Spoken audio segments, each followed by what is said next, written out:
National debt has surpassed $20 trillion for the first time in U.S. history. $20 trillion debt accumulation. It was about $14 trillion. Higher debt to GDP than we have. The debt has increased by... Keep raising the debt ceiling. Debt and deficit. Debt of the U.S. Eliminate debt. I think the U.S. debt's very... The U.S. debt.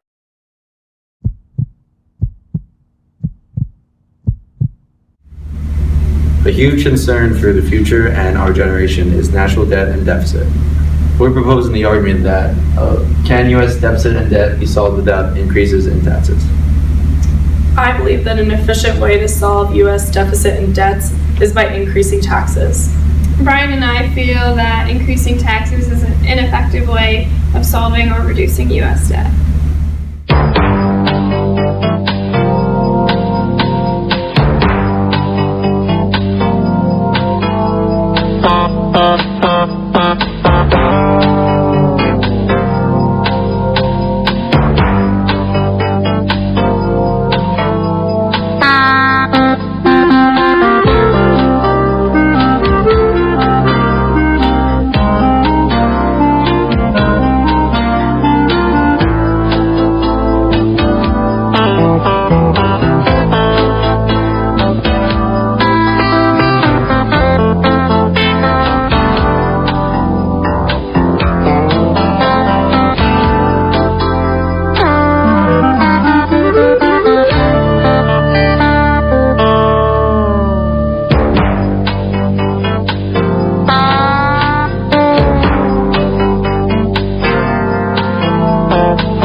So in the United States, we have a progressive tax system, and in this system, the more money you make, the more taxes you have to pay.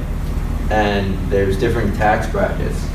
So the higher income groups have to pay a larger tax rate, and the more money you make, you keep on going higher in the tax brackets. So there's more factors that go into what your tax rate is, besides just how much money you make in a year. So say you were single and you made between $91,000 and $190,000 annually, your tax rate is 28%. Compared to if you make more money, then your tax rate goes up and up until you make a lot of money. But this doesn't motivate people as much to make as much money as they can because they don't want to pay higher taxes, because some tax rates are different than others. This is America. And this is the top 1%. We're going to talk about how much money this guy makes, and how we tax him, and why, and what's fair. I'm Richard Rubin, and we're talking taxes. Back to our blue friend here.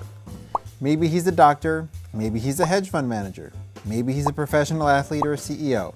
And then there's the rest of the population, broken out into 5 groups. Okay, these 1,000 M&Ms represent all of the personal income in the United States this year. Using estimates from the Tax Policy Center, here's how U.S. income shakes out. The blue guy and others in the top 1% take home 15.3% of income, or 153 of these M&Ms. So it's obvious Mr. Blue is rich. But the real disparity may be even bigger than it looks here. Why? These 153 M&Ms just represent income. They don't include gains on stocks and other assets that our blue friend didn't sell during the year. And everyone's M&Ms include employee benefits and food stamps and other things we don't think of as cash income. Now let's talk about federal taxes. These 1,000 yellow M&Ms represent taxes. Sweet, delicious taxes. Here's the idea behind the individual income tax system, as it has developed over the past century. You aren't taxed for money you need for basic necessities, but beyond that, the more you make, the bigger share of your income you should contribute to the public good. Here's what individual income taxes look like. As you can see, our blue friend pays 38% of America's income tax, more than a share of income and much more than a share of the population. While the bottom 40% actually gets money back from the income tax system. Is that fair? Hold that thought. Now, these 1,000 M&Ms represent the payroll tax, which funds Social Security and Medicare. It's paid by both employees and employers. Payroll taxes bring in almost as much revenue as income taxes. This tax applies to work, and most of it doesn't touch the people at the very top. And as you can see, our blue friend pays less in payroll tax as a share of the total than he gets in income. The people in the middle pay more. Is that fair? Hold that thought. Now let's take a look at the bigger picture. We'll add back in income taxes, and then we'll add corporate, estate, and excise taxes. So this is the whole US tax system in one edible picture. Look at the people, the size of their green piles, how much money they make, and the size of their other piles, how much they pay in taxes. Let's return to our core question. Is this fair?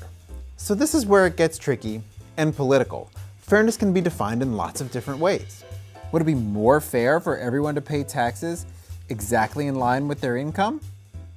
In other words, should these piles be the same size as the green piles? That, roughly, is what a flat tax would look like. Or would it be more fair if the most fortunate people paid more? This is a much more progressive tax system. What's the right answer? That's just one of the things that Congress and President Trump will be debating as they try to rewrite the tax code this year. Let us know what you think would be fair. Tweet me at RichardRubinDC or email me at richard.rubin@wsj.com. Who knew taxes could be so tasty? So basically, where does this leave us for the future? President Trump has a new tax reform that he's going to put in place. And now this tax plan is completely different than the last one. It's going to help the rich, corporations, and the poor, but the middle class, there's going to be no change at all. No business is going to be taxed over 15%. For the poorest people that make under $25,000 a year, they're going to have no federal income tax at all. One of the biggest changes is the highest individual tax bracket now is only going to be 25% compared to the one that is right now, and it's 39.6%. That's a huge difference. And it's also going to eliminate or reduce deductions and loopholes for high-income taxpayers. Went out and asked our Modest brothers and sisters their feelings on the tax plan, basically to see how they feel about our future. This is what they have to say.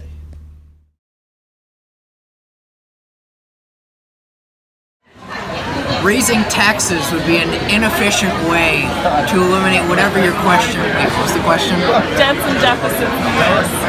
To eliminate debts, we need to stop importing so much from China. Taxes are irrelevant. I don't think that. I think that by increasing taxes, it would give the government more money just to spend on other unnecessary things. So to answer your first question, no, I don't think that raising taxes will decrease the United States debt. However, there is a way where you can decrease the debt by limiting money going towards certain programs, like raising taxes would not help because it would only increase government spending. So obviously the U.S. debt's very high, but evidently it is going down with Trump in office. I'd say you can't solve the U.S. debt with raising taxes. I'd say the U.S. debt will never be solved, but it could be helped to dissolve it, but not through raising taxes. I mean, the tax problem is an issue in itself, but through government funding and other means of supplying, there would be other ways, but I wouldn't say just through raising taxes. Yeah, I really don't know how to fix the U.S. debt. I'm not a politician. Yes, I think the U.S. debt is a problem, and I think to solve it, we should raise taxes. Yes, I think national debt is a huge problem in our country today, and I think one way we could solve it is putting less money towards Social Security and healthcare. No, I don't think we should increase taxes to aid national debt. I think that we spend too much money supporting the military, and I think that if we use some of that money to aid national debt, that it'll work better. So where does our money go? That's one of the biggest issues with taxes and government money. Nobody knows where their money's going. We continue to pay taxes, but we don't see anything from it. It's not the answer to solve the debt crisis. When American families spend money, it's the money they earn, their income. But when America spends money, the money they spend is what they collect from taxes. So there's no control over where the money is going. Increasing taxes will not change that. It's ineffective. So America claims they have mandatory spending, but there's no regulations or guidelines. If taxes were to go up, would they change? There's nothing with the system. So for 2018, the U.S. budget plan is expected to be $3.76 trillion. And most of that money, $2.41 trillion to be exact, goes to mandatory spending, which is 54% of the budget. And programs involved in mandatory spending are Social Security, which is $1.36 trillion, and Medicare and Health, which is $1.05 trillion. And these programs, in my opinion, get way too much money every year. This is a reason that our debt and deficit is so much. There's hardly any money left to do anything else.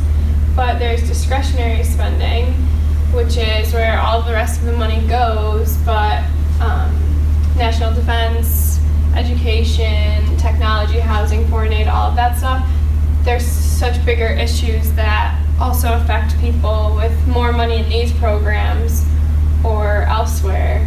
And national defense is another huge program that we spend trillions and millions and billions of dollars every year on. And we spend so much more money than all the other countries in the world. And most of the big spenders are our allies, so there's not a big reason to spend all this money. We owe so many countries money. So this can be why.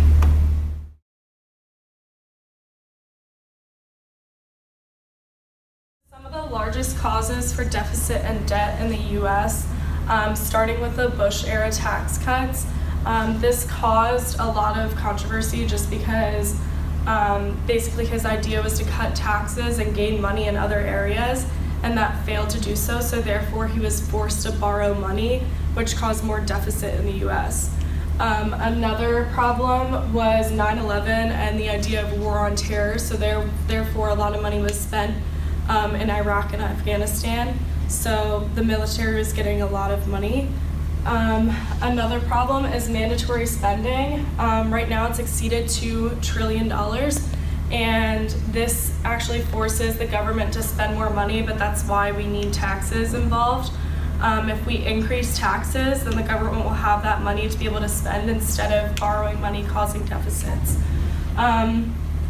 Really only an act of Congress that amends a program's benefits can change them. This would require a majority vote in both houses, and that's very unlikely to happen. So therefore, the only answer is giving the government more money to be able to spend on these things that are necessary. Also, the recession in 2008 was a huge cause for a lot of our debts and deficits. $787 billion economic stimulus package was something that Obama had brought up, and he was trying to solve the recession. Pretty much that cut taxes and extended unemployment benefits, and then it also funded public work projects to create jobs. This pretty much, just by cutting taxes again, this caused the government to have to borrow more money to then put towards other funds to fund other programs that were necessary. So another thing was, in general, the recession kind of decreased the federal government revenue and taxes. So from $2.57 trillion to $2.1 trillion, and that was like a huge gap. So therefore, they had to borrow a lot of money to make up for that. The least effective way to reduce debt and deficit is by tax cuts. So number one, we are funding too much money towards military, and that was even brought up in Brian and Molly's points as well. We spend majority of our money in that field, and that's like so incredibly like wasteful. So another thing is cutting taxes, once again, has shown to be an ineffective way to solve the US debt in history, and this is literally coming from pure facts. The Bush era tax cuts, once again, did not help our debts and deficits, and the Obama economic stimulus package did not help our debts and deficits. So therefore, those were two things that showed in history that it doesn't work. Also, there was an unintentional cutting of taxes that even caused more debt, and that was the recession. The government was experiencing, cut taxes and revenues due to the recession, which once again forced us to borrow more money to actually fund programs that it was necessary for at the time. So pretty much what I'm saying is the only thing we're doing when we're cutting taxes or government revenue is increasing the deficit. So you can't predict what the needs are going to be for that year because, something like the recession or even natural disaster or different things can come up that's going to cause the government to spend that money. And cutting taxes is just going to decrease the amount of money that they're going to have to be able to spend towards those things. So it's just going to increase deficit. Federal government spending has actually been declining, both absolutely and as a share of GDP. And a lot of people have this argument that the government is, spending so much money, and that's the problem that we have. And that may be a problem, but I think we also have to look at the big picture in the sense that these are also decreasing, and this is something that it's being worked on.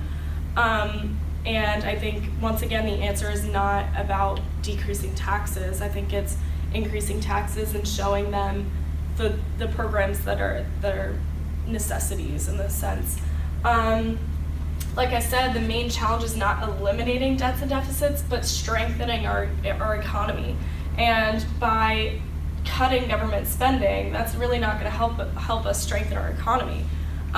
Especially by cutting revenue towards the government, that's not going to help our economy in any way. The most effective way to actually reduce debts and deficits is to raise taxes. That's going to give the government more money to spend and to be able to put towards those things that are necessary. Closing tax loopholes for corporations and the wealthy, and also reducing military spending, which we kind of talked about before, and using the generated revenue to fund a meaningful government stimulus program. So what I'm getting to here is the answer is not the taxes and cutting those taxes or cutting the government revenue. It's actually, providing a way for the government to spend that money in a meaningful way instead of wasting it.